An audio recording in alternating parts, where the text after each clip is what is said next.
오늘도 대면 비대면으로 예배하는 모든 주의 식구들 주의 이름으로 환영합니다. 우리 앞에 옆 사람 인사할까요? 잘 오셨습니다. 큰 은혜 받읍시다. 감사한 것은 지난 주일부터 우리 부산이 2.5단계에서 2단계로 낮춰지므로 우리 모든 예배실에 좌석수 20% 이상 참석할 수 있는 길이 열렸습니다. 그래서 저희 교회 계산을 해보니까 모든 예배, 사부 예배까지 한 700명 정도 이상까지의 성도들이 예배할 수 있는 길이 열렸는데, 우리 예배 가운데 앞으로 계속해서 이 확진자들이 안정이 잘 되고 코로나가 잘 잡혀서 예배도 회복될 뿐 아니라 모든 활동, 특별히 성도들이 기쁨으로 만나서 교제할 수 있는 날이 속히 올 수 있도록 늘 기도해 주시기를 바랍니다. 특별히 우리 청년분들이 평생 듣도 보도 못한 랜선 수련회라고 TV 방송에서만 보던 거를 해봤는데 약간의 시행착오도 있었지만 그래도 성도들이, 우리 청년들이 은혜 가운데 진행을 했고요. 우리 고등부도 준비하고 있습니다. 우리 만날 때마다 참 어려운 시기를 지나고 있는데 많이들 격려해 주시고, 이 어려운 때도 교육부서나 청년들이 어렵지 않고 은혜 가운데 성도들이 성장해 나갈 수 있도록 기도해 주시면 감사하겠습니다. 오늘은 에베소 40번째 누구와 함께하느냐가 인생을 결정합니다는 제목으로 말씀의 은혜 나누겠습니다. 맹모 삼천지교 맹자의 어머니가 자식 교육을 위해 3번 이사했다. 환경의 중요성을 얘기하는 거죠. 사람은 환경에 절대적인 영향을 받습니다. 어떤 환경에 있느냐에 따라서 공부에 집중하고 공부에 영향을 받고 공부에 도전받을 수 있고 그렇지 않을 수 있다는 것입니다. 누구와 함께 시간을 보내는가, 어떤 환경 속에 있는가, 내가 지금 정말 사랑함으로 시간을 보내는 것이 뭔가 너무 중요하다는 겁니다. 사랑하면 시간을 쓰게 되죠. 열정이 가게 되어지고 영향을 받게 된다는 겁니다. 청년들이 사랑에 빠지면 서로 커플끼리 닮아가고 말투도 비슷해지고 습관도 비슷해지는 것, 다 그런 이유에서 그렇습니다. 이 닮아가는데 어떻게 닮아가느냐? 건강한 사람이 건강하지 않은 사람을 닮아갈 가능성이 높다는 겁니다.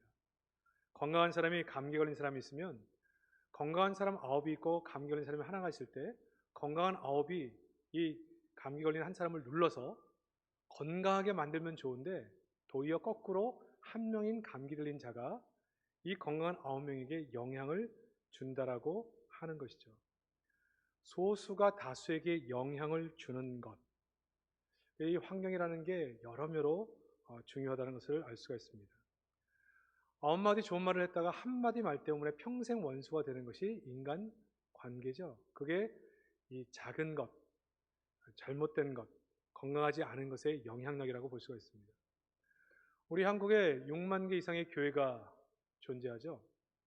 어떤 분들은 더 많다고 하는 분들도 있는데 한 6만 개 이상이라고 보면 그 중에 나머지 90 몇 퍼센트는 저희 교회처럼 방역 당국의 지침을 따라서 철저하게 방역 지침을 준수하고 도리어 원하는 것보다 더 선제적으로 그 일을 감행하면서 이제 이웃들에게 피해를 주지 않고 가는 것을 진행해 왔습니다. 그럼에도 불구하고 소수의 어떤 교회와 기독교 단체들에 나타나는 형태들 때문에, 그 가운데는 이단들도 포함되어 있지만 국민의 75%가 개신교는 믿을 수 없는 존재, 그리고 그 단체에서 만든 학교, 그 건강도를 떠나서 달걀을 던지고 혐오하는 현재를 살아가는 것을 볼 때 이 다수가 영향을 미치는 것이 아니라 소수가 영향을 미치는 환경 속에 살고 있다. 그래서 우리가 받는 교훈이 뭐냐면, 우리 예수 믿는 사람이 이들보다도 훨씬 더 건강하고 바른 신학을 가지고 있고 바른 목회와 성도관과 교회관을 가지고 있어야 거꾸로 영향을 미칠 수 있지, 그렇지 않으면 앞으로 우리가 코로나가 잠잠해졌을 때 정말 전도할 수 있는 기회를 얻을 수 있을까? 정말 그들에게 예수 믿으라고 할 수 있을까? 그들을 예수 믿는 사람으로 만들어갈 수 있는 환경이 될 수 있을까? 참 걱정이 많은 시대를 살아가고 있습니다. 이 환경이라는 것이 서로 영향을 주는데 부정이 긍정에게 훨씬 더 큰 영향을 준다라고 하는 거예요. 그래서 이 좋은 환경을 만드는 것이 너무너무 필요하다고 볼 수 있습니다. 우리가 예수님을 만나서 예수님과 계속해서 교제하는 삶의 패턴을 갖는 것, 또 믿음으로 살아가는 사람들과의 좋은 교제권이 있는 것, 이것이 중요성이 그런 의미라고 볼 수 있습니다. 우리가 예수 믿고 예수님과 동행하는 환경을 만들었을 때 어떤 변화가 있는가? 지난주에 우리는 첫 번째를 다뤘죠. 사랑의 사람이 된다는 거예요. 사랑의 사람. 1절 말씀 보면 그러므로 사랑을 받은 자녀같이 너희는 하나님을 본받는 자가 되고. 하나님이 우리를 사랑하셨죠? 하나님은 사랑 덩어리. 하나님을 본받는다는 것은 사랑의 사람이 되는 거예요. 그래서 2절에 그리스도께서 너희를 사랑하신 것 같이 너희도 서로 사랑 가운데서 행하라. 사랑하라가 아니라 사랑 가운데서 행하라. 하나님의 사랑을 많이 받고 하나님의 사랑 가운데 헤엄치다가 그 사랑이 흘러넘쳐 다른 사람을 사랑하라는 것이죠. 사랑은 받아본 사람들이 사랑할 줄 압니다. 여러분이 며느리를 얻으려면, 좋은 사이 얻으려면 학벌도 보고 직장도 봐야 되지만 그 아이가 어떤 환경 속에서 자랐는가를 잘 보셔야 돼요.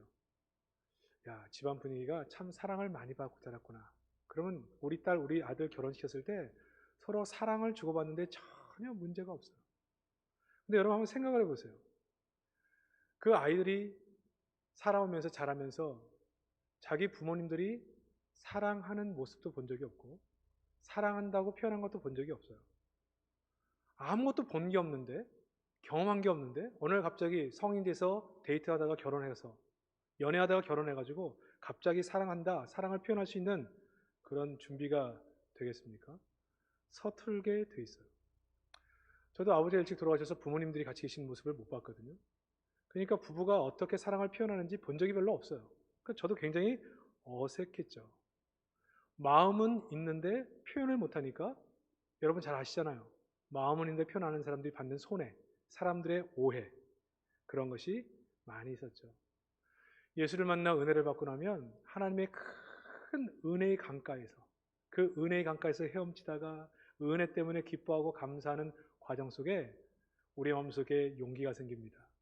나도 이제 사랑하며 살자. 근데 그 사랑의 마음이 생기는 것은 내가 만난 그 사랑의 주님께로부터 계속 영향을 받는 구조 속에서 나오는 거라고 볼 수가 있습니다. 비대면 시대에 우리는 어떻게 시간을 보내고 있습니까? 집안에 있는 시간이 많은데 집에서 뭐 하세요? 많은 사람이 TV 보는 시간이 많아졌다 얘기하는 분들도 있고 스마트폰 하는 시간이 많아졌다 하는 분들도 있습니다. 근데 그 속에서 보여주는 수많은 오락 프로그램들, 드라마들, 수많은 영상물들의 주제가 뭘까요? 욕망대로 사는 삶에 대한 것입니다. 요즘 인생의 주제, 모든 작가들의 주제가 뭘까요? 너의 인생은 너의 것이다. 너를 위해 살아라. 바보처럼 참고 살지 말고 네 할 말을 하면서 살아라. 왜 용서하면 네가 참냐? 너의 권리를 찾아내라. 싫으면 안 만나면 되고 싫으면 안 보면 되지. 왜 그 사람들에게 죄인처럼 그렇게 하면서 사냐? 인생의 주인은 너 자신이다. 이게 주 메시지예요.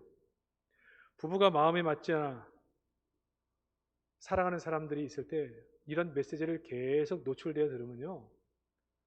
누가 참겠어요? 누가? 여러분, 여러분이 함께 사는 아내, 남편 다 마음에 드십니까? 제가 이렇게 물어보면 아무도 대답을 안 하더라고요. 마음에 다 드세요? 마음에 안 든다고 얘기하시는 분들도 있어요. 그럼 용 있는 분들인데 마음에 안 드는 게 있죠. 왜? 다 죄인인데, 부족한데. 근데 마음에 안 들면 참지 말고 살아라. 이런 메시지를 계속 듣고 자란 아이들이 결혼 생활에서 살아남을 가정이 몇 가정이나 될까요? 고부간의 관계, 사랑해서 결혼한 부부도 잘 안 되는데 고부관계를 극복할 수 있을까요? 어려워요. 현실적으로. 왜? 마음에 안 드는 게 있어요.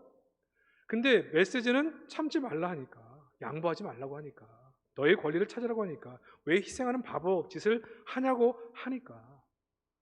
이 메시지를 담고 살면 우리가 교회는 다니지만 실제 삶은 수많은 방송 작가들이 만들어놓은 세계관 속에, 영화 감독들이 만들어놓은 세계관 속에 우리는 그 관계를 가지고 사는 겁니다.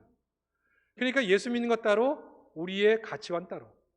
그러니까 세상 사람들이 볼 때 예수 믿는 사람과 믿지 않는 사람과 차이를 크게 못 느끼는 것이죠. 우리 대한민국 사람들의 평균 TV 시청이 3시간 30분. 요즘은 스마트폰을 사용하기 때문에 거의 5시간 이상 된다고 보는데요. 우리는 주님과 함께 시간을 얼마나 보내고 계십니까? 주님과 한 5시간 보내세요, 하루에? 아무도 자신 있게 얘기를 하지 않지만 분명 보내시는 분들도 계실 거라고 생각합니다. 세상에서 계속 이 메시지를 매일같이 우리에게 주는 거예요. 우리가 더 많은 시간을 주님과 교제하는 것이 쉽지 않습니다. 그래서 우리는 뭐에 집중한다고요? 어떻게 하면 주님께 영향을 받을 수 있을까? 주님께 머물러 있을 수 있을까? 우리가 5시간 이상의 시간을 보낼 수 없다면 가장 오래 남을 수 있는 시간, 그래서 하루에 첫 시간을 주 앞에 드리자, 그런 운동을 하는 거죠. 새벽에 일어나서 제일 처음 듣는 음악이 찬송이 되고, 제일 처음 보는 것이 성경이 되고, 제일 처음 듣는 음성이 목사님의 말씀이 되고, 나의 첫 번째 가장 영이 맑을 때, 정신이 맑을 때, 제가 이렇게 얘기하니까 어떤 분은 새벽에 정신이 안 맑은데요, 그런 분도 계시는데, 하여튼 첫 시간에 영향을 받는 그 시간에 이것을 보는 거예요.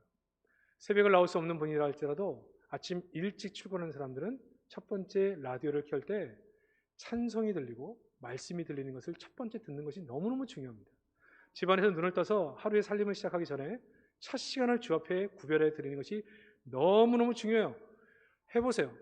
이렇게 첫 번째 들었던 음악이 하루 종일 찬송으로 내 입에서 흥얼거리고 그 말씀이 내 머릿속에서 맴돌아요.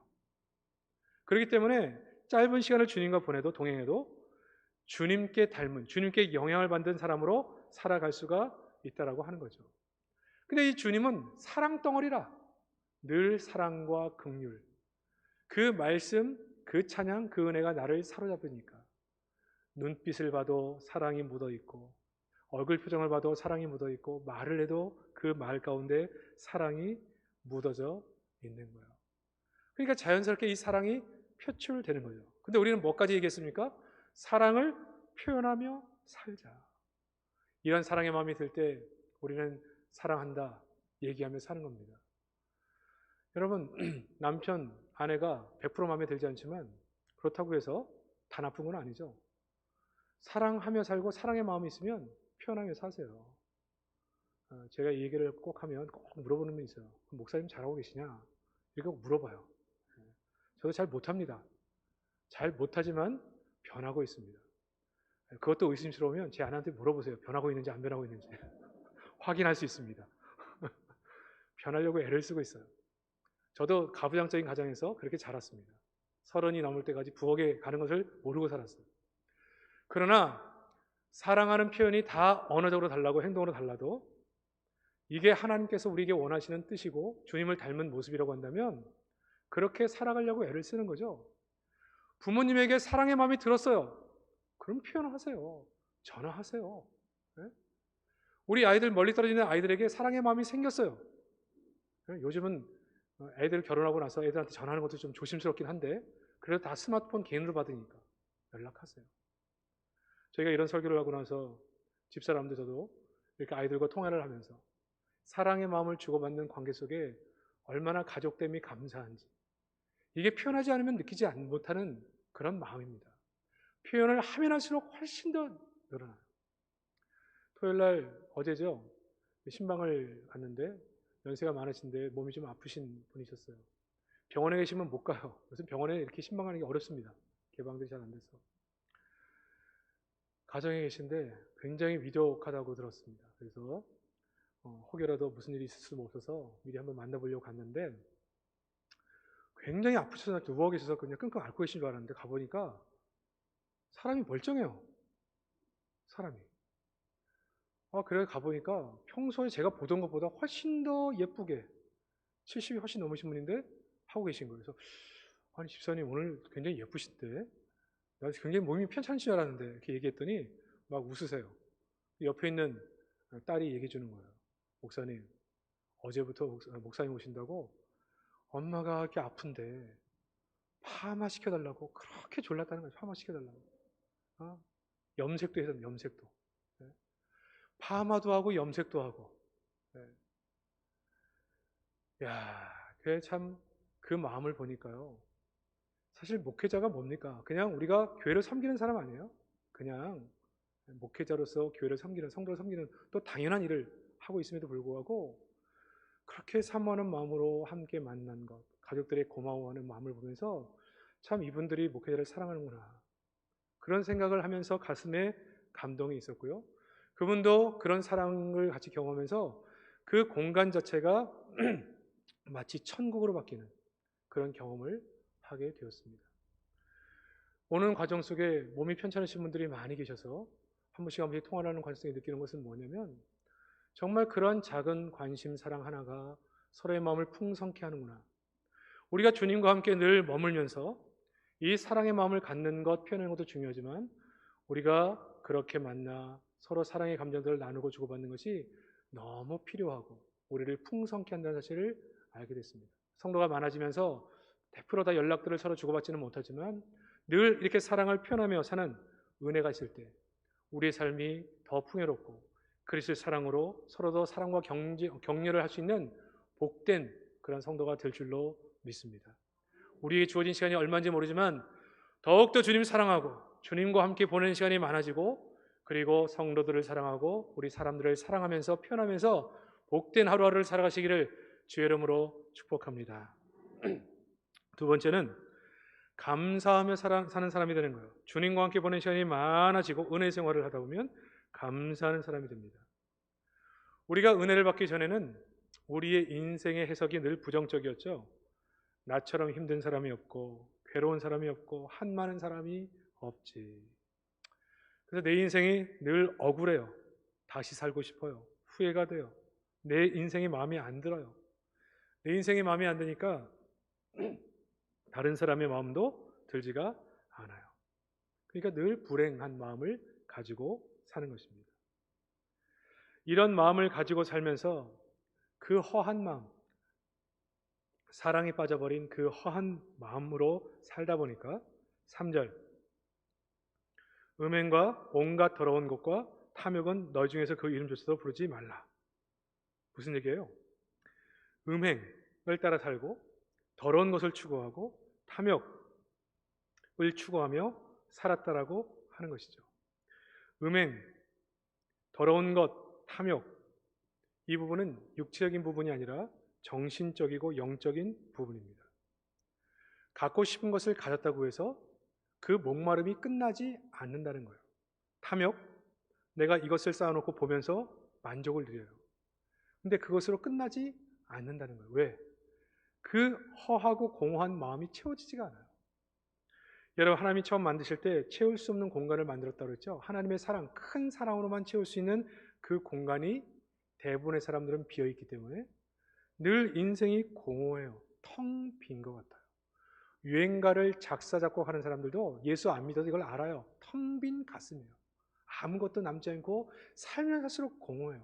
외로워요. 그거를 그냥 느낌으로 알아요. 존재론적으로 아는 거예요. 사람들은 그래서 거기를 채우려고 해요. 뭔가로. 그래서 사람들의 관계 속에서 이것을 채우려고 하면 관계 중독으로 가서 그 사람에게 의존하며 살기 때문에 그 사람이 잘해주면 너무너무 행복하지만 그 사람이 좀 서운하게 하면 못 견디는 거예요. 왜?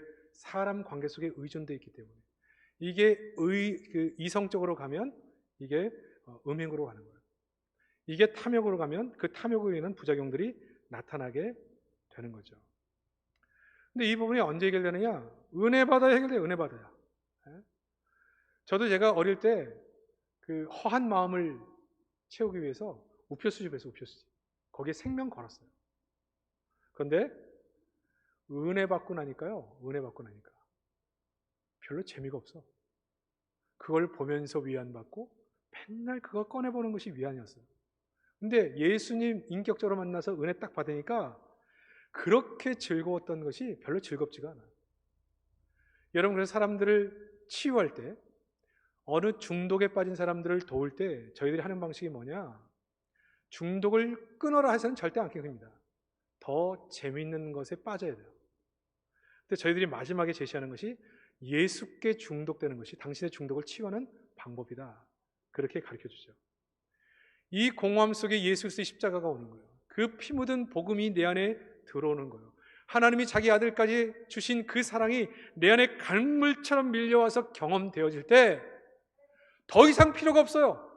이전에 예수님 대신 하나님 대신에 집어넣었던 쌓아놓았던 그것이 더 이상의 내게 의미가 없어요. 재미가 없어요. 내 인생이 새롭게 해석됩니다. 과거에는 건강하지 않은 몸 원망거리였고 너무 가난하게 자란 것 한이 맺혀서 한이. 내가 왜 이렇게 불행하게 태어났는가? 왜 이렇게 가난하게 태어났는가? 왜 약한 몸으로 태어났는가? 한이었는데 예수 만나고 보니까 야, 내가 이렇게 힘들고 어려운 삶을 살았기 때문에 내가 주님을 찾게 되었고 주님이 나를 만나 주셨고 내가 하나님의 사람이 되었구나. 하나님, 알고 보니 이 모든 것도 다 은혜이군요. 과거에는 어떤 한 사람 때문에 상처를 많이 받았어요. 그 사람이 내 불행의 원인이었어요. 늘 그 사람 때문에 마음이 상하고 힘들었어요. 그런데 어느 날 은혜를 받고 보니까 그 사람 때문에 더 많이 하나님을 붙잡고 기도하다가 내가 하나님께 받은 은혜와 응답이 너무너무 많아요. 그러면 그때는 원수 같은 그 사람도 나를 주님께로 인도했던 천사로 하나님께서 사용해 주신 거구나. 이게 인생의 재해석이죠. 그럼 여러분, 우리 안에 맺혔던 한이 풀리는 거예요. 한이 풀리니까 과거에는 화가 나면 못 견뎌가지고 미친 사람처럼 화내고 싸우고 그냥 싸움만 거리가 있으면 그냥 들이받고 싸우는 사람이었는데 그냥 속으로 그게 들어가가지고 말만 하면 늘 부정적으로 늘 누군가를 비난하고 그렇게 살았던 사람인데 한이 풀리니까 어느 순간부터 눈빛에 사랑이 뚝뚝뚝 떨어지고 말을 하면 은혜스러운 말을 하고 그의 삶을 보면 은혜가 넘치는 사람으로 변화되더라. 그래서 어떻게 되느냐? 4절 보세요. 누추함. 참 진짜 그 누추한 말. 그럼 누추함, 어리석은 말, 희롱의 말, 하지 않아도 되는 말, 들을 때 민망한 말, 희롱하는 말. 이건 정말 성도들이 하면 안 되는 말인데 늘 이런 말을 일삼던 사람들이 오히려 어떤 사람이 된다고요? 감사의 말을 하는, 감사의 말. 근데 여러분, 말도 영향을 받습니다. 저희가 중고등학교, 특히 남학교는요, 중고등학교 때 이게 죄송한 얘기지만, 이 강단산 얘기는 하지만 아이들이 욕을 정말 많이 해요. 남학생들 말을 할 때 저희가 한번 실험했어요. 실험. 욕하지 않고 30초 말하기. 30초 욕을 안 섞고 말을 못해요. 왜? 계속 욕을 하는 게 습관이 됐기 때문에. 그러니까 그런 문화 속에 살다 보면요, 되게 얌전하고 교회를 다니는 아이들도 순간적으로 욕을 하는 것을 제가 듣습니다. 왜 그래요? 영향을 받는 거예요. 늘 음담패설하고 그것 때문에 웃는 문화 속에 지내는 사람들은요, 음담패설이 그냥 농담이지 누군가를 희롱하는 말로 생각하지 않습니다. 이런 습관이 있던 사람들이 부지 중에 그게 하는데 사회적으로 문제가 되는 거예요. 그러니까 자기도 이해를 못해. 이게 죄라고 하는 것이 이해가 안 되는 거예요. 습관적으로 이렇게 살았는데 아무 문제가 없었는데 지금까지. 최근 들어서 그게 문제가 되는 거예요. 그러니까 그 사람도 이해를 못하는 거예요. 우리는 그 사람들이 이해가 안 되는데 그 사람들은 자신의 삶에 대해서 이해를 못하는 거예요. 어떤 환경에 있느냐가 굉장히 중요합니다. 여러분, 만약에 나와 함께 교제하는 사람들이 그런 말들을 한다. 듣기 민망한 말, 사람이 없는데 다른 사람 자꾸 얘기하고 부정적인 얘기하고 어리석은 말하고 안 해도 되는 말까지 막 하고 막 희롱하는 말하고 이런 말을 하면 왜 그러세요? 그런 말 하지 마세요. 그러면 싸우잖아요. 그렇게 하지 말고 그냥 듣기 싫은 표정을 지으세요. 나는 이 얘기가 별로 즐겁지 않다. 그러면 다시는 그런 얘기 안 합니다. 저는 그렇게 하거든요. 너무 심한 원망 불평이나 참 듣기에 민망하거나 누추한 말을 들을 때 저는 잘 안 들어요. 내가 불편한 기색을 해요. 그럼 다음부터 그 얘기를 나한테 하지 않습니다. 사람은 그 은혜로 인하여서 인간의 죄로 인하여서 받았던 상처, 아픔 한들이 다 풀려지고 그것이 사랑으로, 긍휼로, 친절로, 은혜로 나타나야 되는데 우리가 아직까지 그러한 것이 우리의 입에 있다라고 하는 것은 안타까움이죠. 이러한 말 대신에 하나님의 은혜 많은 사람으로 나타나는 감사를 위한 감사. 탈무드에는 이런 말이 있습니다. 이 세상에서 제일 지혜로운 사람은 누군가? 어떤 경우에 처해도 배움의 자세를 갖는 사람이다. 나는 다 안다. 이미 알고 있다. 이렇게 생각하는 사람들은 늘 어리석은 사람이에요. 늘 누군가로부터 뭔가로 볼 때 배우려는 자세를 가져야 돼요. 내가 다 안다고 생각하는 순간부터 다른 사람에게 귀를 막습니다. 그리고 고집이 세집니다. 자기 주장이 강해집니다. 세상에서 제일 강한 사람은 누구냐? 자기와의 싸움에서 이기는 거예요. 자기와의 싸움을 이기는 사람이 강한 사람이에요. 자기와 씨름하는 거죠. 하나님과 씨름하는 거예요. 자기 문제로 인해서, 신앙의 문제로 인해서, 나의 인격의 문제 때문에 씨름하는 문제. 그래서 극복해내는 사람이 정말 강한 자. 속이 허하고 강하지 못한 약한 자들이 밖으로 다른 사람에게 강한 척 큰 소리 치는 거예요. 안타까운 거죠. 제일 행복한 사람이 누구냐? 지금 현재 있는 모습을 그대로 받아들여서 감사하는 자가 제일 행복한 사람이다. 사람이 정말 행복한 건요, 감사와 정비례하는 겁니다. 일본 기업 내셔널의 창업자 마스시다 고노스케는 자수성가한 기업인으로 유명한 사람인데, 초등학교 4학년 때 중퇴했어요. 자전거포 점원으로 시작해서 대기업을 일궜는데 570개 회사, 13만 명의 종업원을 거느린 대기업 총수가 되었습니다. 기자가 찾아가서 성공 비결을 물었습니다. 성공 비결 3가지만 얘기해 주세요. 내 성공 비결 첫 번째는 가난하게 태어나는 거. 두 번째는 허약한 몸으로 태어나는 거. 세 번째는 못 배운 거. 기자가 다시 질문합니다. 회장님, 그게 아니고 인생사 얘기하는 게 아니라 성공의 비결 3가지를 얘기해 달라니까요. 내가 바로 이 성공 비결 3가지가 이겁니다. 가난해서 남들보다 좀 더 열심히 일을 했고, 몸이 약하기 때문에 몸을 좀 더 소중하게 여기면서 살았고, 못 배웠기 때문에 모든 사람을 스승으로 여기고 배우려는 자세로 지금까지 살아왔습니다. 감사의 자세죠. 사람의 자세가 그의 인생을 만드는 것입니다. 우리도 지금 이 시기에 이런 감사의 마음으로 산다 그러면 성공 못할 사람이 없겠죠. 모든 삶에서 배우려는 자세로, 내 삶을 모두 감사의 마음으로 살아간다면, 누가 이 어려움 속에서 딛고 일어나지 못할 사람이 누가 있겠어요? 감사의 마음이에요. 현대인의 가장 큰 병 중에 하나가 이 감사를 잃어버렸어요. 감사를 잊었다는 얘기는 하나님의 은혜를 잊어버렸다는 거예요.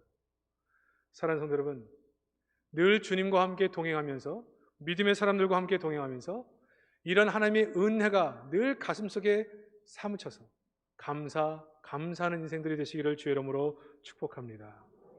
존 텔폰이라는 사람들은 이 감사를 어떻게 할 것이냐, 그가 쓴 책 열정, 좋은 책인데 한번 읽어보세요. 거기서 이렇게 얘기합니다. 첫 번째는 감사의 대상을 찾고 그에게 감사를 전하라. 이게 첫 번째 해야 돼요. 두 번째는 우리가 소망하며 기도하는 모든 일 가운데 앞으로 이루어질 것을 미리 감사하라. 저는 이거 미리 감사할 수 있다고 생각합니다. 왜냐하면 하나님은 우리를 사랑하시고 우리에게 최선을 다하시는 분이기 때문에, 이건 우리가 믿잖아요, 성경적으로. 그러니까 앞으로 하나님이 되어질 일에 대해서 미리 감사하는 미리 감사. 제가 우리 목회 시작하면서 하나님께서 우리 교회를 향해서 하실 일을 미리 말씀하셨다 그랬죠? 미리 감사하며 살아요. 미리. 된 줄로 믿고. 저는 그렇게 살았어요. 그냥 된 줄로 믿고. 그런 교회 목회자로서. 하나님 이렇게 하는 것이 감사다. 세 번째는 우리에게 닥친 문제, 도전, 과제를 감사하라. 코로나 감사의 제목으로 바꾸라는 거예요. 코로나 때문에 정말 예배가 얼마나 소중한지, 성도들과 함께 만나 예배하는 것이 얼마나 소중한지를 알게 되고, 과거에는 그냥 을에 언제든지 만날 수 있는 관계였다고 생각하지만 성도들이 얼마나 소중한지, 그리고 우리가 이 코로나를 통해 예배, 성도, 교회의 본질이 뭔지를 깊이 생각해 볼 수 있는 기회를 갖게 된 것, 우리 기독교의 문제점, 지금까지는 모르고 지나왔지만 그런 것이 무엇인지 다시 한번 생각하는 계기가 된 거죠. 이번 한 주간 동안, 오늘 예배를 끝나고 나서 감사할 대상을 생각해보고 그 사람들에게 감사를 표해 보시기 바랍니다. 제가 일부 설교를 끝냈더니 한 집사님이, 남자 집사님이 밖에서 기다리고 계시더라고요. 그래서 누구 기다리십니까? 아내를 기다리는데, 아내를. 그래서 그 아내 되시는 집사님이 밖에 나왔습니다. 그랬더니 그 아내의 손을 딱 잡더니, 여보 고마워요. 아니 여기서 되면 어때요? 이렇게 하면서 막 웃으면서 가셨는데 아주 즉각적으로 순종하시더라고요. 근데 예배 끝나자마자 바로 딱 기다렸다가 감사해요. 여러분 하실 수 있죠? 부모님이건 가족이건 성도건 누구라도 감사의 마음이 드는 사람이 있으면 표현해 보세요. 얼마나 이게 말하면서도 행복하고 듣는 사람에게 은혜를 함께 나눌 수 있는 좋은 건지 모릅니다. 이 시대는 온갖 원망, 불평으로 가득 찬 생활을 살고 있습니다. 여러분 잘 보세요. 이게 사회학적으로, 인문학적으로 보면 세상은 사람들의 이끌어오르는 열정과 울분을 풀어줄 때를 뭔가를 만들어야 되거든요. 이것이 정치가들이 하는 방법이에요. 그래서 어떤 사람은 로마 시대 사람 같은 데는 검투사 경계를 만들어서 사람들이 쌓여있는 불만, 정치된 불만, 그런 것들을 다 사람들이 쏟아놓을 수 있는 것들을 만들어서 제공하는 거예요. 거기서 그냥 막 피가 튀기는 그런 검투사 경기를 보면서 사람들이 거기서 스트레스를 푸는 거예요. 현대 시대에는 스포츠 경기를 많이 만들면서 아니면 섹스 산업을 발전시키면서 그런 것들을 있게 만들고 사람들이 그런 관심을 갖지 않도록 만들어가는 그런 정치적 작업들도 있을 수 있습니다.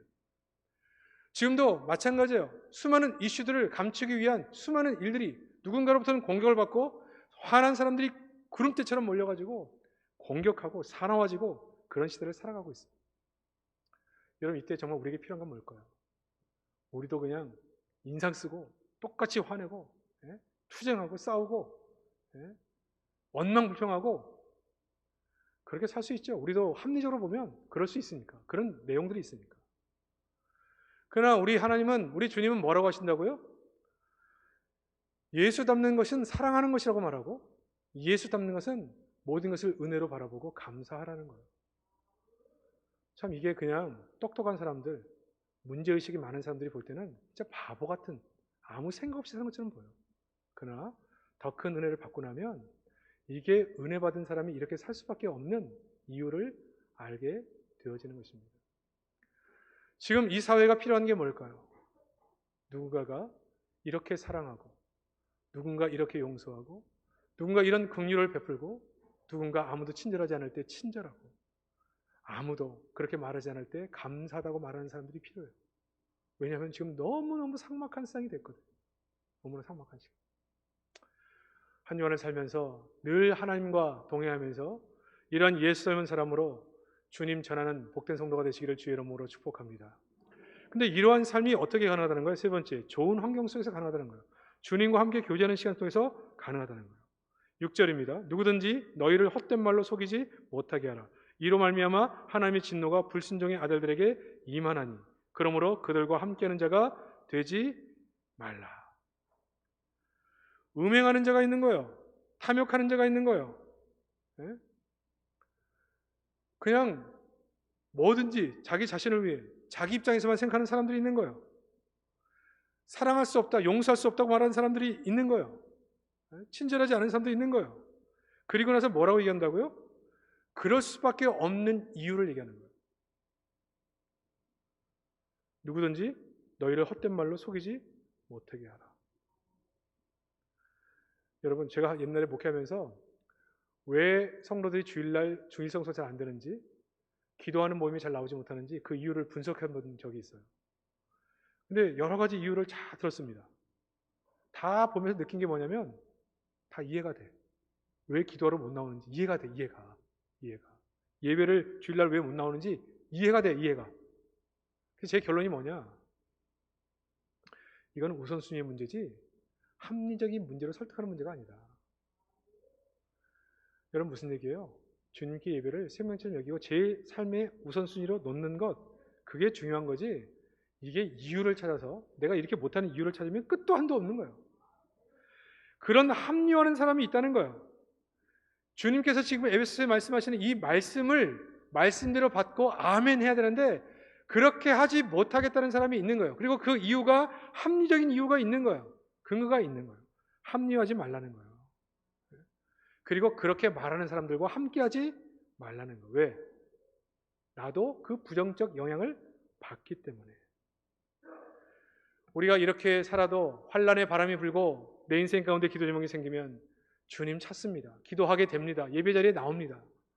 그러나 우리가 정말 늘 주님과 교제하면서 그 길을 가는 것이 너무너무나 소중하고 중요한 것이죠. 어떤 사람들은 왜 내 안에 있는 이 한을 풀어내지 못하느냐? 합리화하는 사람들이 있어요. 내가 얼마나 큰 상처와 아픔을 경험한 줄 압니까? 나는 이거 쉽게 안 풀립니다. 아니, 하나님의 은혜로 풀라고 하는데 풀 수 없다고 말하는 사람이 있는 거예요. 용서할 수 없다고 말하는 사람이 있는 거예요. 그를 용납하지 못하겠다고 말하는 사람이 있는 거예요. 물론 시간이 걸리지만 이건 주님의 말씀이잖아요. 그렇게 해야 되는 거잖아요. 그래서 여전히 감정의 폭발로 인한 사람들과 관계가 어려워지고 비난의 자세로, 부정적인 자세로 수많은 상처를 주고받는 모습이 있는 거죠. 그럴 때 어떻게 해야 된다고요? 네? 우리가 주님과 함께 있는 시간을 가지면서 하나님께서 말씀으로 우리를 촉촉하게 적시며 우리를 설득하는 작업과 기도하는 중에 성령께서 우리에게 말씀을 만지시고 만드는 과정, 믿음의 사람들의 귀한 권면을 통해서 우리가 자연스럽게 이렇게 변해가는 거예요.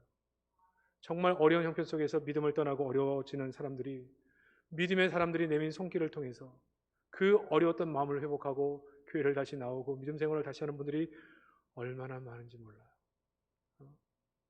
속상한 거, 불만 있는 거, 어려운 거 다 이해가 되죠. 그러나 우리가 하나님 만나야 살고 주님 붙잡아 산다는 권면을 듣고 그렇게 주 앞에 다시 나와 다시 그 영혼이 살아나고 다시 하나님의 은혜를 추구하는 사람들이 너무너무나 많은 것입니다. 성령이 하나 되게 하신 것을 힘써 지키는 이 말씀을 순종하기 위해서 지도자든 우리 성도들이건 정말 이 말씀을 지켜내기 위해 애쓰는 과정 속에 서로 권면하고 권해서 교회 하나됨을 위해 애쓰는 과정을 통해서 그런 영향을 받아서 우리가 그 길을 선택하게 되는 거죠. 어떤 은혜의 자리에 머물러 있느냐에 따라서 주님과 내가 머물러 있는 모습에 대해서 믿음의 환경 속에서 우리가 머물러 있는 것에 따라서 우리가 어떤 결론을 내리느냐가 결정된다라고 하는 것입니다. 주님께서는 바울을 통해서 감사의 사람, 사랑의 사람이 되라고 말씀하고 있어요. 감사가 사라지고 사랑의 마음이 사라진 것은 신앙생활의 큰 위기입니다. 하나님, 내게 사랑의 마음, 주님의 사랑의 마음을 부어 주옵소서. 자꾸 사람들을 보면 내 메마른 마음으로 그들을 판단하고 사랑하지 못하게 되고 늘 원망하고 불평하고 있습니다. 내 인생 가운데 언젠가부터 자꾸 감사가 사라지고 원망, 불평만 쌓여가고 자꾸 내가 그렇게 말하는 것 때문에 사람들도 나를 피하고 있습니다. 나를 하나님의 은혜 가운데 나를 세워 주옵소서. 이게 기도 제목이 되어야 돼요. 그래서 주님께 좀 더 가까이, 우리 기도 11주 좋잖아요. 다시 한번 기도하면서 그렇게 우리의 마음, 왜 예배하고 왜 기도하느냐? 주님과 교제하는 시간이 그 시간이 제일 중요하니까. 왜 믿음이 좋은 사람들과 교제하느냐? 그분들에게 좋은 영향을 받으니까. 저도 목회자로서 그분들에게 영향을 받거든요. 너무너무 감사하죠. 이 세상 참 어려운 시기를 살아가고 있습니다. 그럼에도 불구하고 우리에게 예수 닮은 사람으로 작은 예수로 살라고 주님께서 자꾸 말씀하십니다. 쉽지 않아요. 비결은 딱 하나, 그 안에 머무르는 겁니다. 예수님이 내 안에 머무셔야 돼요. 믿음 안에 우리가 거하고 있어야 돼요.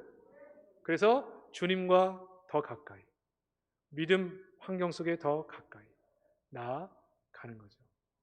이번 한 주간 동안 또 2월 한 달을 시작하면서 기도함으로 첫 시간을 주 앞에 드리고 주와 함께 동행하고 믿음의 사람들과 함께 우리 얼굴을 자주 보지 못하지만 대면하면 그 교제하면서 하나님의 은혜를 유지하며 믿음으로 달려가는 복된 한 주가 되시기를 주의 이름으로 축복합니다.